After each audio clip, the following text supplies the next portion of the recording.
چاہتا ہوں کہ یہ تشنگی مٹا دوں، آپ کی علمیت سے استفادہ کروں۔ بہت سے لوگ تردد میں رہتے ہیں اور اشکال میں رہتے ہیں کہ حضرت عمر فاروق جیسی عظیم شخصیت کی شہادت اصل میں کس تاریخ میں ہوئی ہے؟ ذی الحجہ کی تاریخ میں ہوئی ہے یا یکم محرم الحرام صحیح تاریخ ہے؟ اس کشمکش کو بھی مٹا دیں یا نیز آپ کی شہادت کے واقعے کو بیان فرما دیں۔ دیکھیں، سیدنا عمر فاروق رضی اللہ تعالیٰ عنہ کی شہادت 26 ذو الحجہ کو ہوئی ہے۔ یہ یکم محرم والی بات تو صرف واقعہ کربلا کو ڈائلیوٹ کرنے کے لیے پبلک میں مشہور کی گئی۔ آپ جا کے اگر گوگل پہ بھی لکھیں، جو آخری دفعہ میں نے ویکیپیڈیا پہ دیکھا وہاں پہ بھی 26 ذو الحجہ ہی آ رہا تھا۔ اور جو اہل سنت کی مین سٹریم کی 3 بڑی کتابیں جو صحابہ کرام کے حالات و واقعات پہ لکھی گئیں، اسد الغابہ امام ابن اثیر کی اور اس کی شرح الاصابہ ابن حجر اسقلانی کی، یا اس سے بھی پہلے الاستیاب امام ابن عبد البر کی، سب نے 26 ذو الحجہ لکھا اور ساتھ یہ لکھا کہ محرم کا چاند نکلنے سے پہلے سیدنا عثمان کی بیعت بھی ہو چکی ہوئی تھی، لہٰذا یہ بات یکم محرم والی تو بالکل غلط ہے۔ 26 ذو الحجہ 23 ہجری میں آپ کی شہادت ہوئی اور یہ اسلام کے لیے ایک بہت بڑا نقصان تھا۔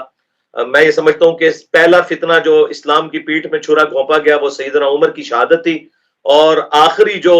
آپ سمجھ لیں چھرا گھونپا گیا وہ واقعہ کربلا تھا، جس کے بعد امت 2 ٹکڑے ہو گئی۔ سیدنا عمر فاروق رضی اللہ تعالیٰ عنہ کی شہادت کا واقعہ تفصیل کے ساتھ صحیح بخاری میں 3700 نمبر حدیث میں کئی صفات کے اوپر پھیلا ہوا ہے۔ میں مختصراً بیان کر دیتا ہوں کہ ایک مجوسی غلام تھا ابو لؤلؤ فیروز، جس کا تعلق پرشین امپائر سے تھا۔ اسے غم تو خیر اپنی اس امپائر گرنے کا تھا اور کچھ ذاتی معاملات بھی تھے۔ سیدنا عمر نے اسے سمجھایا تھا، یہ غلام تھا مغیرہ ابن شعبہ کا، تو وہ کوئی شکایت کی تھی اور اس کے بعد خیر اس نے اپنے دل میں ایک رکھ لی، سیدنا عمر کے مشورے کو ماننے کی بجائے ان کا بغض اپنے دل میں رکھ لیا،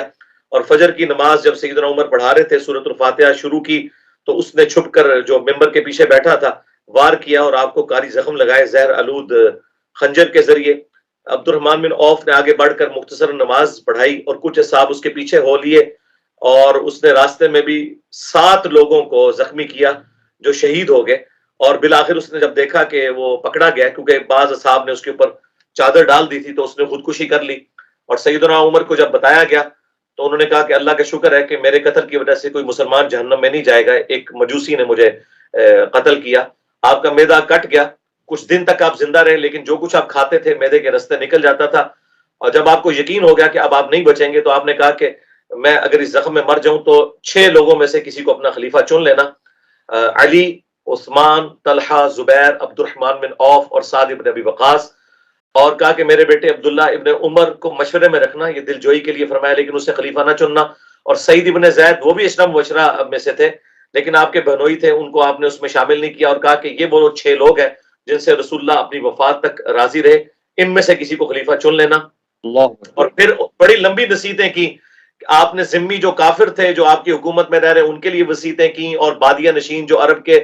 قبائلی لوگ تھے ان کے لیے وصیتیں کی آنے والے خلیفہ کے لیے، کہ ان کے ساتھ تم نے حسن سلوک سے پیش آنا ہے، اور یہ سارے معاملات کیے۔ اور میں اس کا اختتام کرتا ہوں اس حدیث کے اوپر جو بڑی رکت انگیز ہے، بخاری اور مسلم دونوں میں موجود ہے۔ عبداللہ ابن عباس رضی اللہ تعالیٰ عنہ کہتے ہیں سیدنا عمر کی میت رکھی ہوئی تھی، اور ایک شخص آیا میرے پیچھے اور اس نے میرے کندھے پہ آ کر کونی رکھی، اور سیدنا عمر کے لیے اس نے تعریفی جملے بولنے شروع کیے، جسے میں نوحہ کہتا ہوں۔ یہ اصل والا نوحہ ہے جس میں چیخ و پکار اور ماتم والا معاملہ نہ ہو۔ اس نے کہا کہ اے عمر، تو وہ شخصیت تھی کہ میری خواہش تھی کہ میں اللہ کے حضور تیرے اعمال کے ساتھ پیش ہوں۔ اے عمر، میں نے اکثر رسول اللہ سے سنا تھا، میں ابو بکر اور عمر فلاں جگہ گئے، میں ابو بکر اور عمر داخل ہوئے، میں ابو بکر اور عمر نکلے، میں نے ابو بکر اور عمر نے یہ کام کیا، مجھے امید تھی تم اپنے 2 ساتھیوں یعنی ابو بکر اور رسول اللہ صلی اللہ علیہ وآلہ وسلم کے ساتھ جا ملو گے۔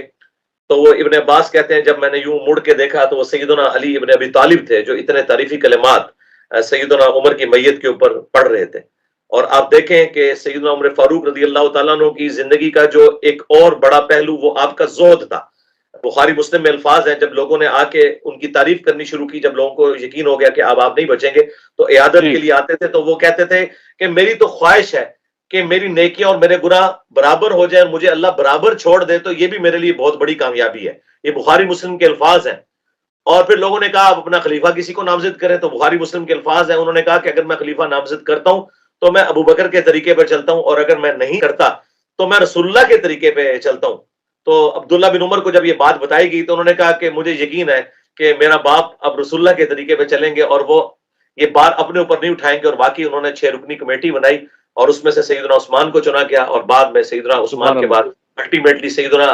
علی جو ہے وہ خلیفہ راشد بنے۔ تو آپ یہ دیکھیں یہ جو ان کا ایٹیچیوڈ تھا زہد والا، یہ بہت ڈومیننٹ ہے۔ اور میں آخر میں ان بھائیوں کے لیے جو سیدنا عمر کے اوپر جھوٹا الزام لگاتے ہیں کہ فاطمہ کے وہ قاتل ہیں، نعوذ باللہ، وہ ایک جھوٹی روایت ابان بن ابی عیاش نے جو گھڑی، تو ان کے لیے عرض ہے کہ خود آپ لوگوں کی کتابوں میں بھی لکھا ہے کہ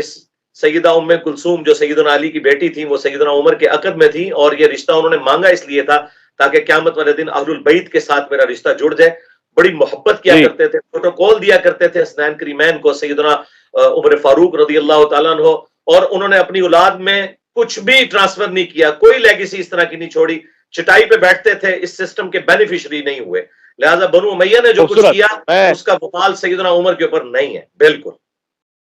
میں شکریہ کہنا چاہتا ہوں انجینئر محمد علی مرزا کو کہ جو آپ نے خزائن اور حقائق ہمارے سامنے پیش کیے، روشناس کروایا ہمیں تاریخ کی ان خوبصورت، اور میں سمجھتا ہوں کہ ایسے دقائق جو اب تک بہت مختلف انداز سے پیش کیے گئے مگر اس حد تک اعتدال کے ساتھ نہیں۔